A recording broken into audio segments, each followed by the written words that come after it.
أبي ذر الغفاري رضي الله تعالى عنه عن النبي صلى الله عليه وسلم فيما يرويه عن ربه عز وجل أنه قال: يا عبادي إني حرمت الظلم على نفسي وجعلته بينكم محرما فلا تظالموا. إخوة الإسلام، الظلم هو وضع الشيء في غير موضعه،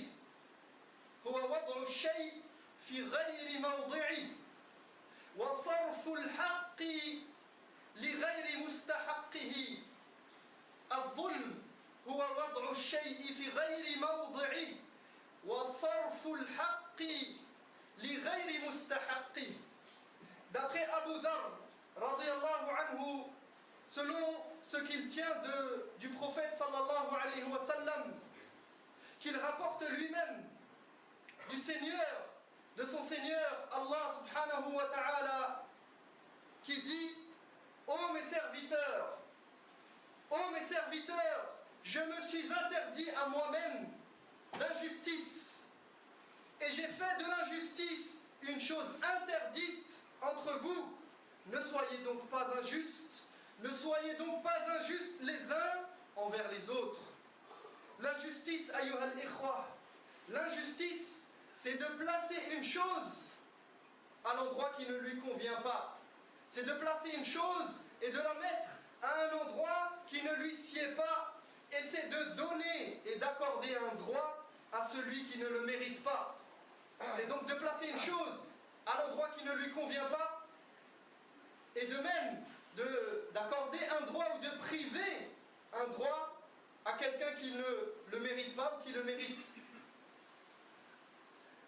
قال الله تعالى: وما أنا بظلام للعبيد. وقال سبحانه: وما ربك بظلام للعبيد. إن الله لا يظلم مثقال ذرة وإن تك حسنة يضاعفها ويؤتي من لدنه أجرا عظيما. وهذا أيها الإخوة، هذا كله يدل على قدرة الله سبحانه وتعالى على الظلم، إلا أنه سبحانه وتعالى لا يظلم عباده فضلا منه وجودا وكرما وإحسانا. Allah subhanahu wa ta'ala nous dit: وَمَا أَنَا بِظَلَّامٍ لِلْعَبِيدِ. Et je ne suis jamais injuste envers mes serviteurs. Et il nous dit: car ton Seigneur ne commet point d'injustice envers les hommes. Allah subhanahu wa ta'ala n'est jamais injuste. Hasha wa kalla. Il nous dit aussi: en vérité, Allah ne laisse personne, pas même le poids d'un atome, tu ne seras lésé. Allah subhanahu wa ta'ala s'est interdit l'injustice. Donc il nous dit: Allah ne laisse personne, pas même le poids d'un atome. Et en plus, regarde la grandeur et la grande générosité, la noblesse de ton Seigneur Allah subhanahu wa ta'ala. Il nous dit: s'il s'agit d'une bonne action, si tu commets une bonne action, il en multipliera la valeur et lui attribuera une récompense au-delà de toute limite. Tout ceci, ayyuha al-ikhwa, nous montre qu'en fait Allah tabaraka wa ta'ala, s'il le voulait, s'il l'avait décidé ainsi, il pourrait être injuste. S'il le voulait, seulement il en a décidé autrement. Et il a décidé et il a décrété de ne jamais léser aucun parmi ses serviteurs et aucune de ses créatures, par bonté, par générosité, par sa grande noblesse et son immense miséricorde envers la création. وكما حرم سبحانه وتعالى الظلم على نفسه فقد حرمه على عباده وجعله بينهم محرما ونهاهم عن الظلم بعضهم بعضا نهاهم أن يظلم بعضهم بعضا. Aussi, de la même façon qu'Allah subhanahu wa ta'ala a interdit l'injustice à lui-même, il l'a interdite aux hommes, faisant de cette injustice quelque chose de grave quelque chose de très grand, quelque chose de très grave auprès d'Allah subhanahu wa ta'ala, et quelque chose d'interdit entre eux. وَالظُّلْمُ نَوْعَانِ الظُّلْمُ نَوْعَانِ ظُلْمُ الْإِنسَانِ نَفْسَهُ وَظُلْمُ الْإِنسَانِ غَيْرَهُ وظلم الإنسان نفسه ينقسم إلى قسمين ينقسم إلى أكبر وهو الشرك وينقسم إلى ظلم أصغر وهو ما دون الشرك من المعصية من المعاصي من الكبائر والصغائر على حد سواء. Il se peut que l'homme soit injuste et fasse preuve d'injustice envers lui-même, mais il se peut que l'homme fasse aussi preuve d'injustice envers les autres. Donc de ce point de vue, il y a deux sortes d'injustice. Il y a l'injustice que l'être humain peut se faire à lui-même et l'injustice qui peut être faite aux autres. L'injustice de l'homme vis-à-vis de lui-même, elle se divise en deux catégories. Il y a l'injustice majeure, l'association, le polythéisme à Allah subhanahu wa ta'ala, ça c'est l'injustice majeure. Et il y a l'injustice mineure qui englobe tous les péchés, quels qu'ils soient, et toutes les désobéissances en deçà du polythéisme, qu'il s'agisse de grands péchés ou de plus petits péchés. À savoir que tout péché est grave. Lorsqu'on distingue petit péché et grand péché, c'est par comparaison entre eux. Mais chaque péché doit être pris comme une atrocité, comme quelque chose d'abominable. Ne diminue pas la valeur d'un péché. Ne dénigre pas un péché si petit soit-il. Ne fais pas comme ceux qui nous disent ce n'est qu'un péché. Ma'lesh. C'est juste un péché. Là, ya akhi, kama qil, la tanzur ila sighar al-ma'siyah, walakin anzur ila 'izami man 'asayt. Ne regarde pas la petitesse du péché, mais regarde plutôt la grandeur de celui à qui tu as désobéi. فالشرك بالله عز وجل ظلم أكبر لقوله تعالى إن الشرك لظلم عظيم ولقوله والكافرون هم الظالمون. وفي الحديث عن عبد الله بن مسعود رضي الله عنه قال لما نزل قول الله تعالى الذين آمنوا ولم يلبسوا إيمانهم بظلم أولئك لهم الأمن وهم مهتدون شق ذلك على أصحاب رسول الله صلى الله عليه وسلم قالوا أينا لا يظلم نفسه أينا لم يلبس إيمانه بظلم هل هذا واقع؟ مستحيل. فشق ذلك على أصحاب النبي صلى الله عليه وسلم فقال عليه الصلاة والسلام ليس ذاك يعني ليس كما تظنونه. أما قرأتم قول لقمان لابنه أما قرأتم ألم تقرأوا قول العبد الصالح لابنه وهو لقمان قال يا بني لا تشرك بالله إن الشرك لظلم عظيم. ففسر النبي صلى الله عليه وسلم لأصحابه معنى الظلم هنا الوارد في هذه الآية فسرهم وبينهم حتى لا يفهموا بغير مراده. L'association à Allah tabaraka wa ta'ala est l'injustice par excellence. C'est pour ça qu'Allah subhanahu wa ta'ala nous dit Inna shirka la zulmun azim. Le polythéisme est un crime abominable. C'est une injustice majeure.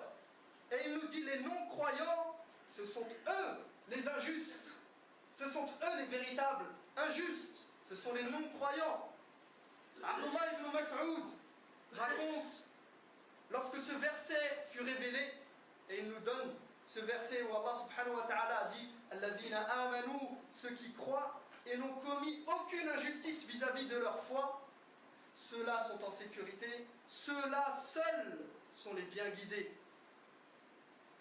Lorsque ce verset a été révélé, nous dit Abdullah ibn Mas'ud radiyallahu anhu, les compagnons ont eu peur. Et ils ont senti les choses s'alourdir. Ils ont senti ce verset comme si c'était un couperet qui tombait sur eux. Allah subhanahu wa ta'ala, il dit, ceux qui ont cru et qui n'ont entaché d'une quelconque manière leur foi par une injustice. Alors ils ont trouvé ça très lourd, très difficile. Et ils ont dit, qui parmi nous peut se glorifier et peut croire que jamais il n'a entaché sa foi par une quelconque injustice. Alors le prophète alayhi salatu wassalam de leur dire, ce n'est pas comme ça qu'il faut comprendre. Ce n'est pas ça. N'avez-vous pas lu la parole de Luqman? N'avez-vous pas lu la parole de ce serviteur pieux lorsqu'il s'est adressé à son fils et il lui a dit, cher fils, n'attribue aucun associé à Allah subhanahu wa ta'ala, car l'association est une grave injustice. Ainsi, à travers ce seul hadith, on comprend qu'il n'est permis à personne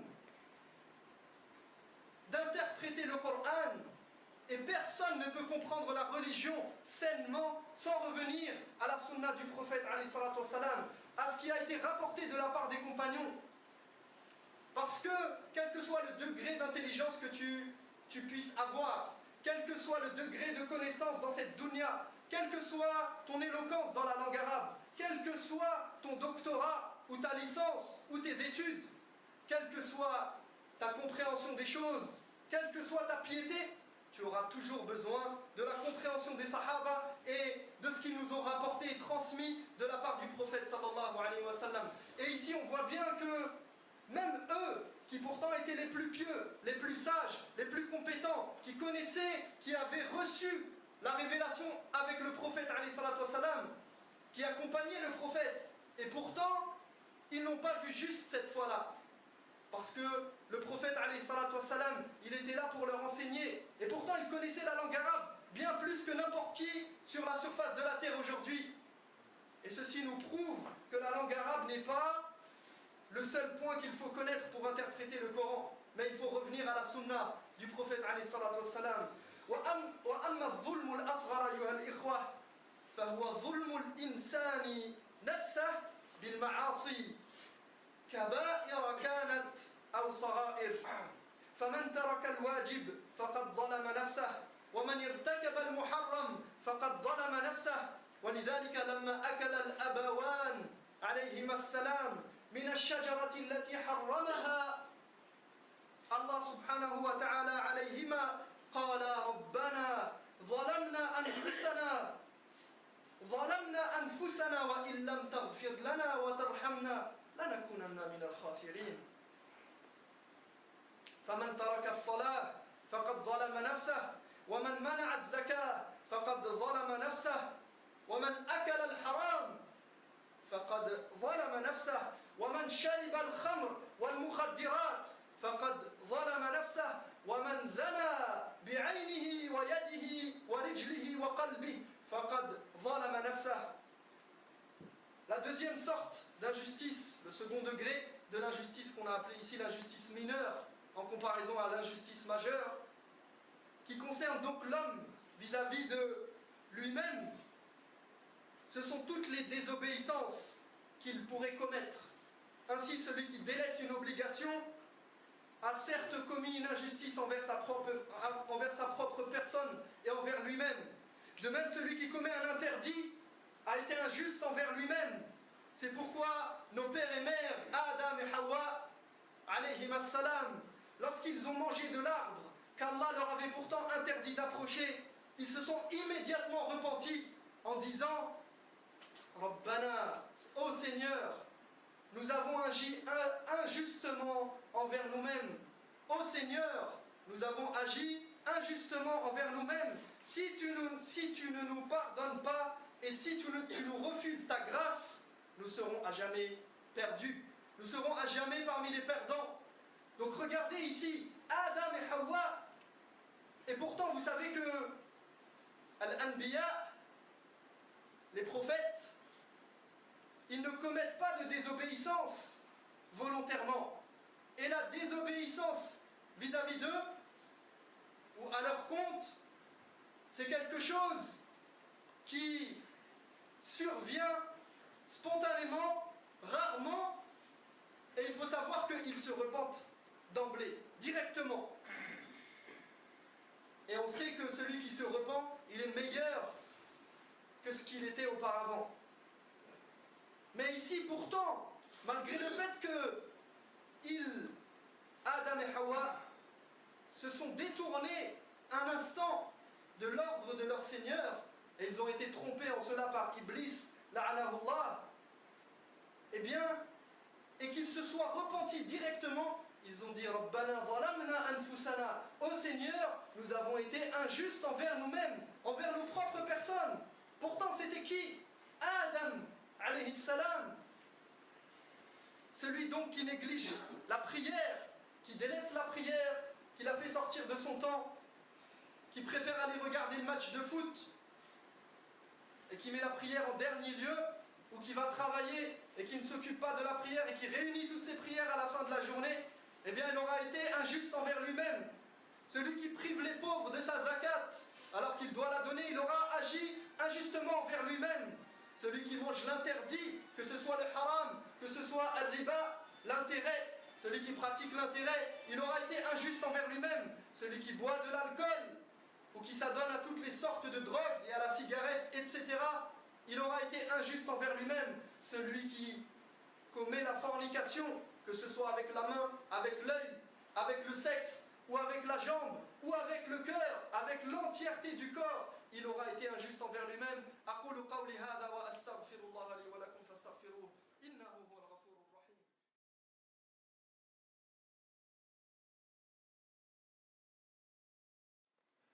الحمد لله رب العالمين الرحمن الرحيم مالك يوم الدين والعاقبة للمتقين ولا عدوان إلا على الظالمين وأشهد أن لا إله إلا الله وحده لا شريك له وأشهد أن محمدًا عبده ورسوله صلى الله عليه وسلم.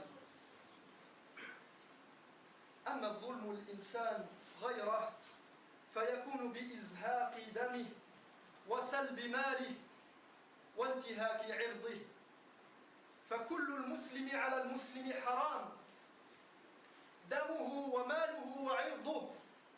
وقد خطب النبي صلى الله عليه وسلم بذلك في حجة الوداع فقال: إن دماءكم وأموالكم وأعراضكم عليكم حرام كحرمة يومكم هذا في شهركم هذا في بلدكم هذا. فالواجب على كل إنسان أن يعظم حرمات الآخرين وأن لا يؤذي الغير في نفسه أو ماله أو عرضه. قال الله تعالى: ما للظالمين من حميم ولا شفيع يطاع.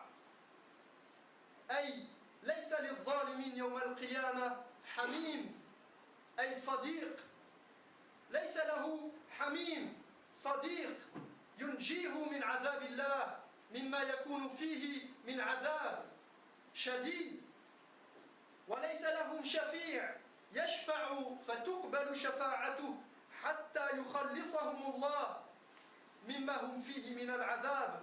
وما للظالمين من أنصار أي ليس للظالمين من أنصار ينصرونهم من عذاب الله عز وجل. ولا تحسبن الله غافلا عما يعمل الظالمون إنما يؤخرهم ليوم تشخص فيه الأبصار. Quant à l'injustice envers l'autre, c'est de faire couler son sang, de s'accaparer ses biens ou de porter atteinte à son honneur. Le musulman est sacré, comme l'a dit le prophète sallallahu alayhi wa sallam lors du pèlerinage d'adieu. Il s'est adressé aux musulmans alors qu'il était à Arafat et il a dit: votre sang, votre argent et votre honneur sont sacrés autant que ce jour, que ce mois et cet endroit. Alors qu'il était à Arafat pendant le pèlerinage, le meilleur jour auprès d'Allah tabaraka wa ta'ala, le meilleur endroit au monde dans le mois sacré Dhul Hijjah, et il a dit: le musulman est sacré entièrement, ses biens, son honneur, son sang, tout ceci est sacré. Chacun doit donc s'efforcer de préserver le caractère sacré de l'autre, de ne pas faire du tort à autrui, de ne pas leur porter atteinte, ni à leur personne, ni à leur honneur, ni à leurs biens. Allah subhanahu wa ta'ala nous dit, les injustes ne trouveront plus en ce jour, le jour du jugement, ni amis fidèles, ni amis intimes, ni intercesseur écouté, ni intercesseur qui aura du poids. Personne ne viendra sauver les injustes du châtiment. Personne ne pourra rien pour eux, ni ami intime, ni quelqu'un qui viendra intercéder en leur faveur. Et Allah nous dit, et ne crois surtout pas qu'Allah soit inattentif aux agissements des injustes, quels qu'ils soient. Il ne fait que reporter leur châtiment au jour où les regards seront figés d'épouvante. Il ne fait que reporter leur châtiment. Ne crois pas qu'Allah soit inattentif à ce qui se passe aujourd'hui dans le monde musulman. Ne crois pas qu'Allah soit inattentif à ce qui se passe dans le monde. Ne crois pas qu'Allah subhanahu wa ta'ala soit inattentif, mais il ne fait que reporter ce jugement au jour où ils devront rendre des comptes. وَكَمَا لَا يَجُوزُ لِلْمُسْلِمِ أَنْ يَظْلِمَ مُسْلِمًا فَلَا يَجُوزُ لَهُ أَنْ يَظْلِمَ كَافِرًا فَحُقُوقُ الْإِنسَانِ مِنْ حَيْثُ هُوَ إِنسَانٌ ثابتة له في هذه الدنيا أما الإيمان والكفر فمردوهما إلى الله تبارك وتعالى يجزي بهما يوم القيامة فلا يجوز لمسلم أن يظلم كافرا قال صلى الله عليه وسلم اتقوا دعوة المظلوم وإن كان كافرا اتقوا دعوة المظلوم وإن كان كافرا فإنها ليس بينها وبين الله حجاب وقال تعالى لا ينهاكم الله عن الذين لم يقاتلوكم في الدين ولم يخرجوكم من دياركم أن تبروهم وتقسطوا إليهم إن الله يحب المقسطين. De même qu'il est interdit pour le musulman d'être injuste envers un autre musulman, il est également interdit d'être injuste envers le mécréant. Car ses droits, en tant qu'être humain, doivent lui être accordés pleinement sur terre. Quant à la question de sa foi ou de la foi et de la mécréance, ceci revient à Allah subhanahu wa ta'ala. Donc l'injustice est interdite envers quiconque. D'ailleurs, même envers l'animal, envers toute créature d'Allah subhanahu wa ta'ala, tu n'as pas le droit d'être injuste. C'est pour ça que le prophète sallallahu alayhi wa sallam nous disait, faites attention à l'invocation de celui qui a été lésé, même s'il s'agit d'un mécréant. Pourquoi ? Parce qu'il n'y a aucune barrière entre son invocation et Allah tabaraka wa ta'ala. Il n'y a rien qui empêche cette invocation de parvenir à Allah et d'être exaucée, même s'il s'agit d'un kafir, même s'il s'agit d'un mécréant. Et Allah nous dit dans Surat Al-Mumtahana, Allah ne vous défend pas d'être bon et équitable envers ceux qui ne vous combattent pas dans votre religion ou par rapport à votre religion et qui ne vous expulsent pas de vos foyers, car Allah aime ceux qui sont équitables. Donc soyez équitables, soyez justes. اتقوا الله اللهم اغفر لنا ذنوبنا وإسرافنا في أمرنا وثبت أقدامنا وانصرنا على القوم الكافرين اللهم أرنا الحق حقا وارزقنا اتباعه وأرنا الباطل باطلا وارزقنا اجتنابه وقوموا إلى صلاتكم يرحمني ويرحمكم